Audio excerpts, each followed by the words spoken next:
Hi hello friends, welcome back to our YouTube channel. మనం GK and current affairs link చేస్తూ classes చెప్పుకుంటున్నాం కదా, దానికి సంబంధించి ఇవాళ న్యూస్ ఏంటో మనం చూద్దాము. అయితే ఇవాళ మోడీ నమీబియా వెళ్ళారనమాట. అయితే నమీబియా వెళ్ళిన థర్డ్ ఇండియన్ ప్రైమ్ మినిస్టర్ అనమాట మోడీ. ఓకే, నమీబియా క్యాపిటల్ ఒకసారి చూసుకున్నట్లయితే విందోక్. ఓకేనా, ప్రెసిడెంట్ ఎవరు అని చూసుకున్నట్లయితే నెతుంబో నందిందైత్వా.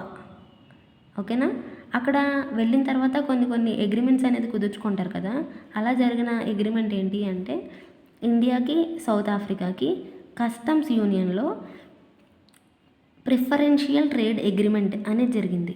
ప్రిఫరెన్షియల్ ట్రేడ్ అగ్రిమెంట్కి ఏ కంట్రీస్ మధ్య జరిగింది ఈ మధ్య అని ఏమైనా క్వశ్చన్ ఇస్తే ఇండియా అండ్ నమీబియా. నెక్స్ట్, మోడీకి హయ్యెస్ట్ సివిలియన్ అవార్డు ఇచ్చిందనమాట ఎవరు, నమీబియా. అదేంటి అంటే order of the most ancient Welwitschia mirabilis. ఓకేనా, నిన్న మనం చూసుకున్నట్లయితే నిన్న వీడియోలో మనం చెప్పుకున్నాం ఏంటి, మోడీ బ్రెజిల్ వెళ్ళారు. అప్పుడు Brazil president Lula da Silva ఆయనకి ఆ దేశం యొక్క హయ్యెస్ట్ సివిలియన్ ఆనర్ ఇచ్చారు. అదేంటంటే grand collar of the national order of southern cross కదా. ఈ రెండు కూడా కొంచెం గుర్తుపెట్టుకోండి, కన్ఫ్యూజ్ అవుతాం. నెక్స్ట్ చూసుకున్నట్లయితే మనం అక్కడ వాళ్ళకి ఇంకా ఏమన్నా చేస్తున్నామా అంటే క్యాన్సర్ ట్రీట్మెంట్ సెంటర్కి, అక్కడ ఉన్న క్యాన్సర్ ట్రీట్మెంట్ సెంటర్కి మనం రేడియోథెరపీ మిషన్ని డొనేట్ చేస్తున్నాం అన్నమాట. ఓకే, నెక్స్ట్ నమీబియాతో మనకి ఏమన్నా పాస్ట్లో ఏమన్నా రిలేషన్షిప్ ఉందా అని చూసుకున్నట్లయితే 17th September 2022న చీతా రీఇంట్రడక్షన్ ప్రాజెక్ట్ చేపట్టాం కదా. 17th Septemberకే ఒక ప్రత్యేకత ఉంది, అదేంటో మీకు తెలిస్తే కామెంట్ చేయండి. చీతా రీఇంట్రడక్షన్ ప్రాజెక్ట్ని చేపట్టాం కదా, అప్పుడు నమీబియా నుంచి ఒక 8 చీతాస్ అండ్ సౌత్ ఆఫ్రికా నుంచి ఒక 12 చీతాస్, మొత్తంగా 20 చీతాస్ని మనం కునో నేషనల్ పార్క్లో తెచ్చుకున్నాం. కును నేషనల్ పార్క్ ఎక్కడ ఉందంటే మధ్యప్రదేశ్లో ఉంది. ఓకేనా, ఈ చీతా రీఇంట్రడక్షన్ ప్రాజెక్ట్ని ఎవరు లాంచ్ చేశారు అంటే ministry of environment, forest and climatic change.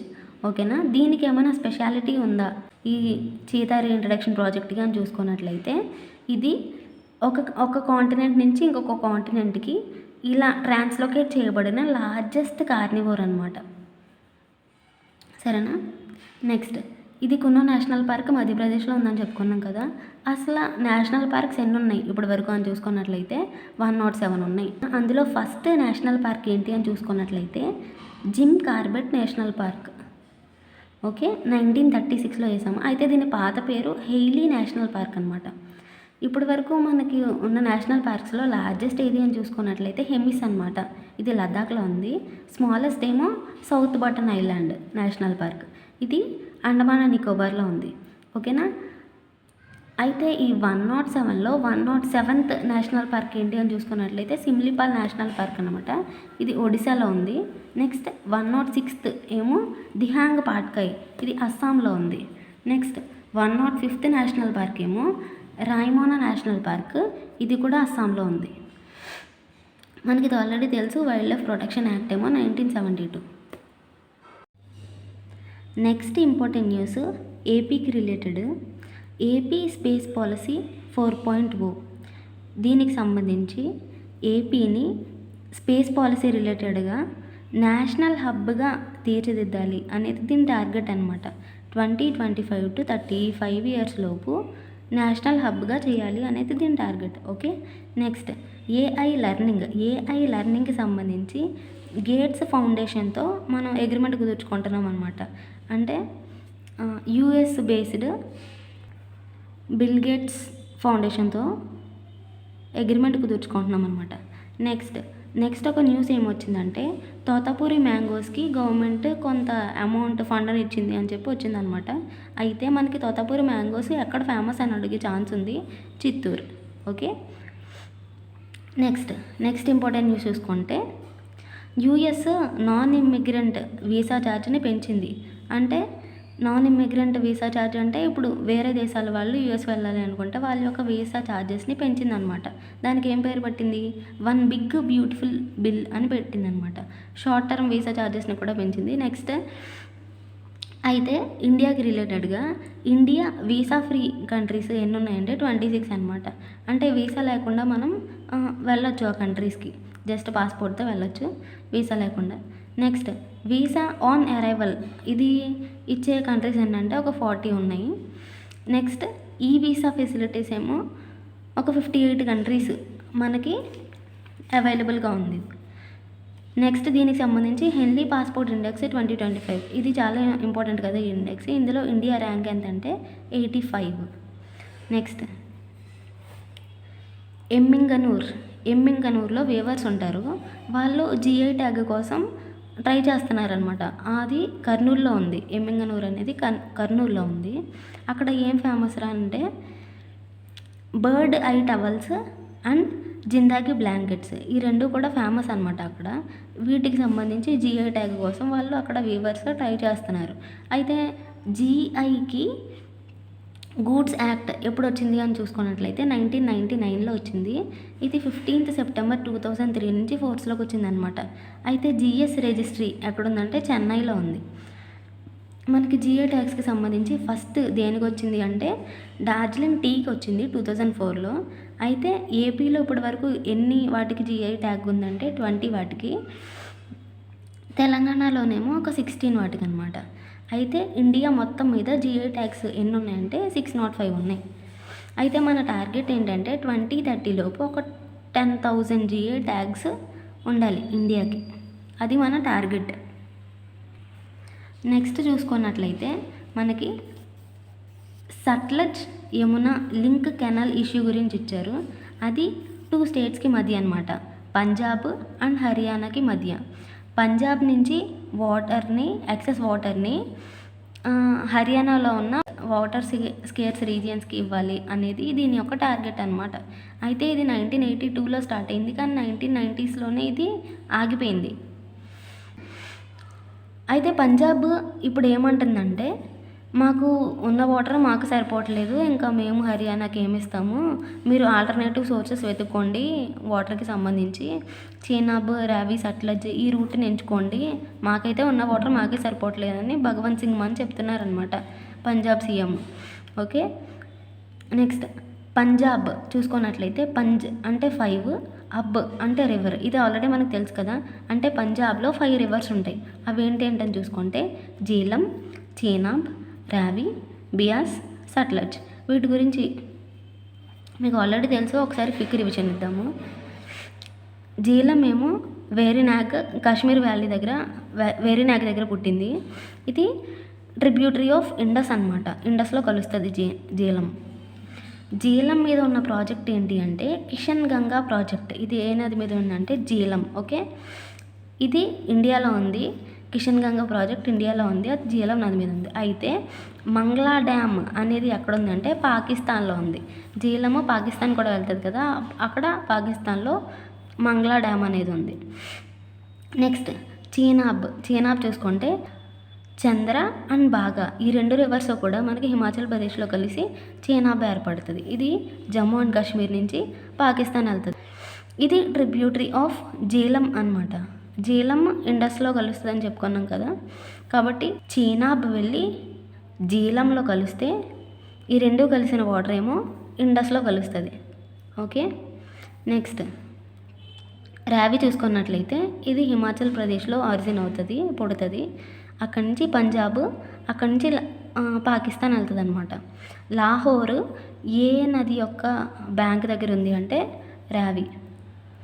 Next Beas ఏమో బియాస్ కుంద దగ్గర పుట్టింది, రోహ్టాంగ్ పాస్ దగ్గర హిమాచల్ ప్రదేశ్లో.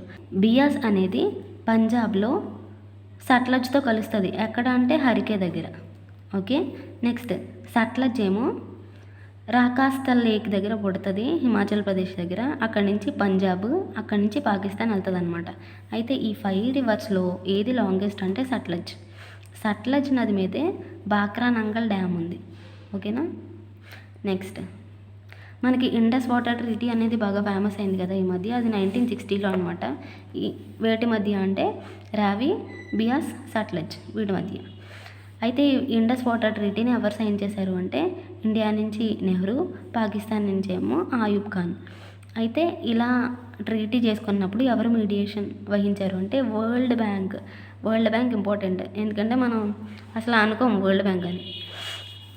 నెక్స్ట్ వెస్ట్ ఫ్లోయింగ్ రివర్స్ వీటిలో ఏంటి అని చూసుకున్నట్లయితే Indus, Jhelum, Chenab. Okay, east flowing reverse ఏమో రావి, బియాస్, సట్లెజ్.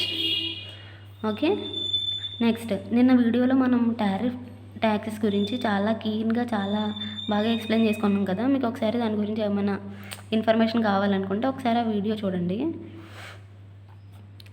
ట్రంప్ టారిఫ్ లెటర్స్ని ఒక 14 కంట్రీస్కి ఇచ్చారని నిన్న చెప్పుకున్నాము. అయితే ఇంకొక 7 కంట్రీస్కి కూడా ఇచ్చారనమాట. అవన్నీ కూడా ఇంచుమించు small economy based countries. Next important news, ESA అంటే యూరోపియన్ స్పేస్ ఏజెన్సీ వాళ్ళు యాక్సియం 4 అనే మిషన్ని లాంచ్ చేశారు కదా, పంపించారు కదా. వాళ్ళు ఐఎస్ఎస్ దగ్గరికి వెళ్ళారు, ఇంటర్నేషనల్ స్పేస్ స్టేషన్ దగ్గరికి. అయితే వాళ్ళు జూలై 14న రిటర్న్ అవ్వాల్సి ఉండగా ఇంకా కొంచెం టైం పడుతుందని న్యూస్లో వచ్చింది నార్మల్గా. మనం ఏం గమనించాలంటే ఈఎస్ఏకి పైలట్, ఈ యాక్సియం 4 మిషన్కి పైలట్ ఎవరంటే శుభాంశు శుక్లా. ఈయన ఇండియన్, మనందరికీ తెలిసిందే కదా. ఇస్రో గగన్యాన్ లాంచ్ చేసినప్పుడు, లాంచ్ చేద్దాం అనుకుంటున్నప్పుడు అందులో ఒక 4 మెంబర్స్ని సెలెక్ట్ చేసుకున్నారు కదా, అందులో శుభాంశు శుక్లా ఒకరు. అయితే ఈ ఐఎస్ఎస్ దగ్గర వీళ్ళు ఏం చేస్తున్నారంటే 60 సైన్స్ ఇన్వెస్టిగేషన్స్ చేస్తున్నారనమాట. అయితే ఫాల్కన్ రాకెట్ స్పేస్ ఎక్స్తో డిజైన్ చేయబడింది కదా, ఇది ఆల్రెడీ డాక్ చేసేసింది ఐఎస్ఎస్ దగ్గర. డాకింగ్ అంటే ఏం లేదు, ఐఎస్ఎస్ దగ్గరికి వెళ్ళి ఇన్ఫర్మేషన్ ఎక్స్చేంజ్ చేసుకుంటుంది అనమాట స్పేస్లో. దాన్ని డాకింగ్ అంటారు సింపుల్గా చెప్పాలంటే. ఓకే, నెక్స్ట్ న్యూస్ చూసుకున్నట్లయితే ఢిల్లీ గవర్నమెంట్ 350th మ్యాటర్డమ్ యానివర్సరీ చేస్తుంది. దేనికి అంటే 9th సిక్ గురు ఉన్నారు కదా, గురు తేజ్ బహదూర్. ఆయన రెడ్ ఫోర్ట్ దగ్గర ఔరంగజేబు తనకి బిహెడెడ్ చేశారనమాట. ఎందుకంటే ఆయన రిలీజియన్కి సాక్రిఫైస్ చేశారు. ఔరంగజేబు వచ్చి అప్పుడు ఏం అడుగుతాడంటే వాళ్ళ రిలీజియన్లోకి మారిపోండి అని అడుగుతాడు. అయితే గురు తేజ్ బహదూర్ దానికి ఒప్పుకోకుండా ఉంటాడు. అప్పుడు రెడ్ ఫోర్ట్ దగ్గర ఆయన్ని బిహెడెడ్ చేస్తారు. ఆయన్ని దాని యొక్క సాక్రిఫైస్కి గుర్తుగా ఇప్పుడు 350th యానివర్సరీ మ్యాటర్డమ్ యానివర్సరీ చేస్తున్నారు ఢిల్లీ గవర్నమెంట్. ఎక్కడ రెడ్ ఫోర్ట్ దగ్గర ఇలా జరిగింది కాబట్టి రెడ్ ఫోర్ట్ దగ్గర చేస్తున్నారు మళ్ళీ. అయితే 10th లాస్ట్ గురు ఎవరని చూసుకున్నట్లయితే గురు గోబింద్ సింగ్. నెక్స్ట్ పిఎం కుసుమ్ యోజన అనేది యూపీ గవర్నమెంట్ చేస్తుంది. దానికి ఏం చేస్తుందంటే సోలార్ పంప్స్ చేస్తుంది అనమాట. 3200 మెగావాట్స్తో సోలార్ పంప్స్ని బిల్డ్ చేస్తుంది. అయితే యూపీ ఆల్రెడీ బయోమాస్ ఎనర్జీ ప్రొడక్షన్లో ఫస్ట్ ప్లేస్లో ఉంది. ఓకే, ఈ సోలార్ గురించి ఒకసారి చూసుకున్నట్లయితే ఇండియాలో ఏ స్టేట్ హైయెస్ట్ ప్రొడక్షన్ చేస్తుంది అని చూస్తే రాజస్థాన్ అనమాట, విత్ 27 గీగావాట్స్. నెక్స్ట్ ఇవి చాలా important, India's largest solar power plant ఏంటి అని చూసుకుంటే Badla solar park. Okay, next world's largest కూడా ఇదేనమాట, ఆపరేషనల్లో ఉన్న వరల్డ్స్ లార్జెస్ట్ సోలార్ పార్క్ కూడా ఇదే. ఏంటి? Badla solar park. Okay, next Ramagundam తెలంగాణలో ఉంది. రామగుండం దగ్గర ఒక సోలార్ ప్లాంట్ ఉంది. దానికి ఏంటంటే speciality largest floating solar power plant అనమాట అది. ఓకే, నెక్స్ట్ పయాంగ్ సోలార్ ప్లాంట్, ఇది లదాఖ్లో ఉంది. Highest solar power plant in the world ఏంటి? పయాంగ్ సోలార్ ప్లాంట్. ఇది ఎక్కడుందంటే లదాఖ్లో ఉంది. అయితే ఇండియాలోనే ఫస్ట్ సోలార్ పవర్ ప్లాంట్ ఏంటి అని చూసుకుంటే చరంకా సోలార్ పార్క్. ఓకే, ఇవాళ వీడియో మీకు ఇన్ఫర్మేషన్ వర్తి అనిపిస్తే ఒక లైక్ చేయండి, షేర్ చేసి సబ్స్క్రైబ్ చేయండి. నేను డైలీ ఇలాంటి వీడియోస్ చేస్తూ ఉంటాను కాబట్టి నోటిఫికేషన్ రావడానికి బెల్ ఐకాన్ని క్లిక్ చేసుకోండి. ఉంటా, bye. Follow for more. Bye.